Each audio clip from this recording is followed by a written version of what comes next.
안녕하세요. 오늘은 두 번째 날인데요. 그럼 우리 처인구가 발전할 수 있는 길은 없는 것인가에 대해서 오늘 좀 말씀을 드리고자 합니다. 지난 시간에도 말씀드렸듯이 이 수도권 규제가 가장 큰 문제인데요. 일단은 우리 처인구가 안고 있는 그 수도권 정비계획법상에 자연보전 권역의 획기적인 규제 개선이 일단 필요합니다. 지난번에도 말씀을 드렸듯이 수도권 정비계획법에서 6만 제곱미터 이상의 건축물 규제가 있었는데 그 부분을 일단 풀어야 되고요.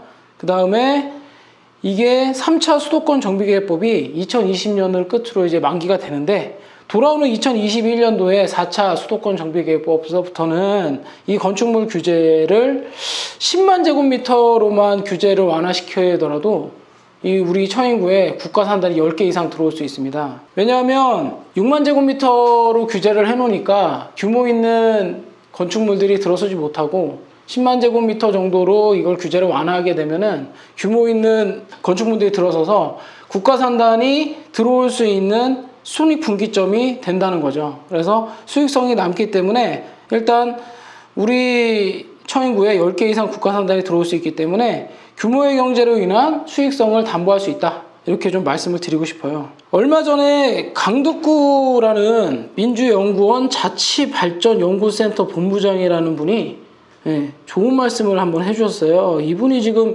경기도에서 일을 하고 계신 것 같은데 저도 정확히 이 단체에 대해서는 잘 모르겠습니다. 민주연구원 자치발전연구센터.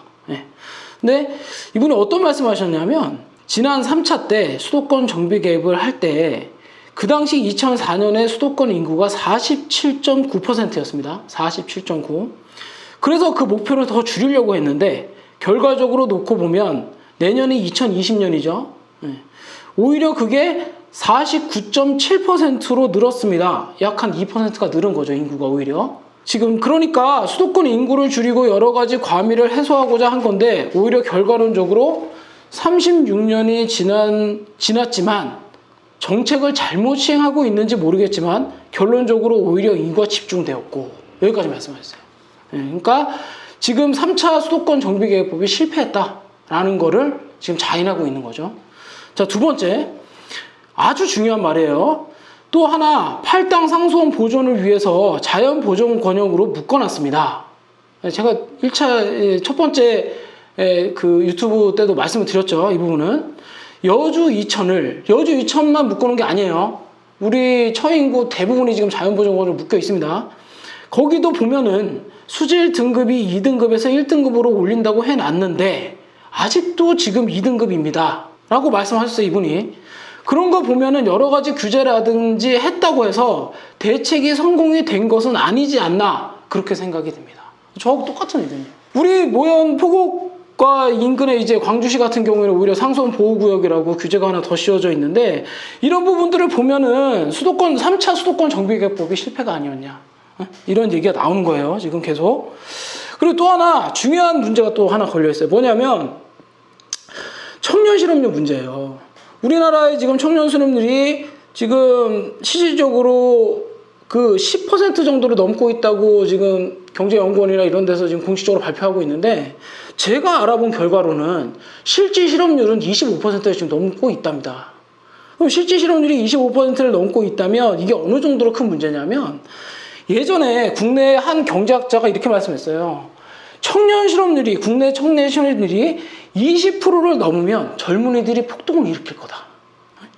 이 정도가 되어야 한국의 수도권 규제가 풀릴 것이다. 그때서야 대한민국 국민이 이게 얼마나 어리석은 규제인지를 그때서야 알게 될 거다라고 하는 말씀을 하셨어요. 근데 지금 25%가 넘었어요, 실제 실업률이. 그러니까 이 부분을 이제 얘기를 해보면 더 이상 수도권을 묶어서 지방에 내려 보내자라는 가설이 결국은 이제 무너지게 된 거예요. 그래서 수도권 규제는 완화하는 쪽으로 갈 수밖에 없지 않느냐. 그래서 2020년, 그러니까 내년으로 만기가 도래하는 3차 수도권 정비계획법에 이어서 4차 수도권 정비계획법이 이제 시행될 시기인 내후년쯤 되면 이 자연보전 권역에 대한 연구 혹은 수도권 정비계획법 전반적인 규제에 대한 연구를 다시 한번 재검토할 시기가 되지 않았나 싶습니다. 그때 되면 규제도 아무래도 많이 풀리는 쪽으로 가지 않겠나 생각이 들어요. 자, 특히나 이 자연보전 권역에 대한 해당하는 경기도의 8개 시군은 이미 움직임을 지금 시작하고 있어요. 지금 이게 4월 22일 날 이제 기사에 올라온 건데, 양평, 김포 등 자연보전 권역 8개 시군은 아예 수도권 규제 대상에서 제외하자. 그러니까 우리는 수도권에서 빼라. 차라리 강원도로 편입을 하거나 충청도라고 말을 해달라라고 하고 있는 거예요. 이 부분을. 그래서 이번 건의안에서 자연보전 권역인 이천시, 용인시, 가평군, 양평군, 여주시 등 5개 시군 가운데 팔당호, 상수원, 수질보전 특별대책지역 이외의 지역은 성장관리 권역으로 조정해달라고 요청했다라고 말을 하고 있어요. 뭐 아주 바람직한 이제 활동들을 하고 계신데, 문제가 되는 건 뭔고 하니 이 부분이에요. 지금 우리 용인시의 모연포곡 같은 경우에는 수질보전 특별대책지역이기도 해요. 자연보전 권역이기도 하지만. 그러면 여기서 보면은 수질보전 특별대책지역 이외의 지역만 성장관리 권역으로 조정을 해버리면, 우리가 속하는 이제 모연포곡 같은 경우에는 실질적으로 역차별이 돼서 이쪽에는 아무런 혜택이 없는 거예요, 지금. 이걸 이렇게 요구를 하면 안 된다는 거죠. 물론 수도권 규제 대상에서 제외를 시켜서 자연보전 권역을 성장관리 권역으로 바꿔달라, 혹은 수도권에서 아예 빼달라라고 하는 요구는 타당하지만, 실질적으로 특별대책 지역에는 지금 아무런 지금 혜택이 없는 구조로 지금 가고 있다는 거예요. 어제 나온 신문 중에서 또 일부를 읽어드릴게요. 팔당호 수질 보전과 지역 주민의 삶의 질을 향상을 위해서 설립된 특별대책지역. 특별대책지역 이제 그 시군만 또 모여서 이렇게 환경 규제 개선에 대해서 요구를 했나 봐요. 그래서 중복 규제 어찌어찌해서 불합리한 중복 규제 개선에 대한 지원 요청을 목적으로 올렸다, 이렇게 되어 있어요. 근데 지금 여기서도 똑같은 말을 하고 있어요. 이천시장이라는 사람이 자연보전 권역 내 특별대책지역이 아닌 곳은 성장관리 권역으로 변경해 중첩 규제로 인한 고통을 줄여야 한다, 이렇게 말을 하고 있어요. 그러면 결국은 특별대책지역은 죽으란 얘기냐, 이런 얘기밖에 안 되거든요. 자, 그래서 이 부분을 우리 용인시 같은 경우에 시장님이 직접 나서거나 아니면 시의원, 도의원이 나서서 이 부분을 직접 짚고 넘어가야 되는 부분이 있는 거예요. 지금 우리는 오염총량제를 충분히 실시하고 있음에도 불구하고 특별대책지역 같은 경우에는 아무런 혜택이 없거든요.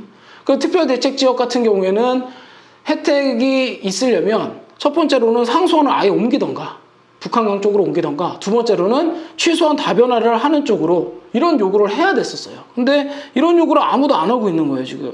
그래서 이 부분을 우리 주민들이나 아니면은 이 사실을 알고 있는 정치권에서는 특별히 적극적으로 나서야 될 부분이 있다라고 하고, 이 부분을 요구를 했었어야 되는 부분이죠. 결론을 좀 말씀을 드릴게요. 그래서 우리 모연포곡은 자연보전권역이자 팔당 취소원이어서 수질보전 특별대책지역이기도 하다.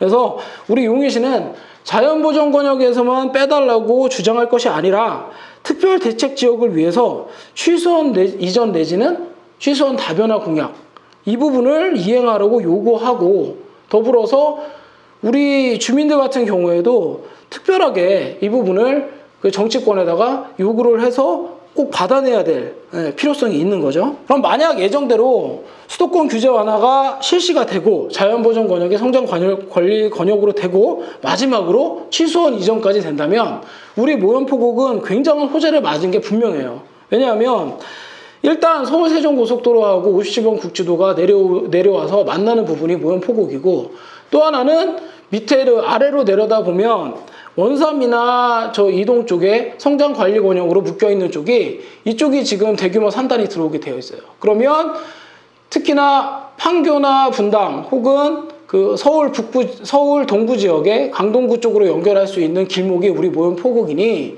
이 부분을 거쳐갈 수밖에 없는 구조란 말이죠. 그래서 국가의 대동맥들이 이렇게 연결이 되고 제2외곽순환도로까지 연결이 된다 그러면 우리 모연포곡은 그야말로 규제에서만 어느 정도 벗어난다고 하면 굉장한 시너지 효과를 발휘할 수 있는 잠재력이 큰 지역임이 확실하다, 이렇게 말을 할 수 있을 것 같습니다.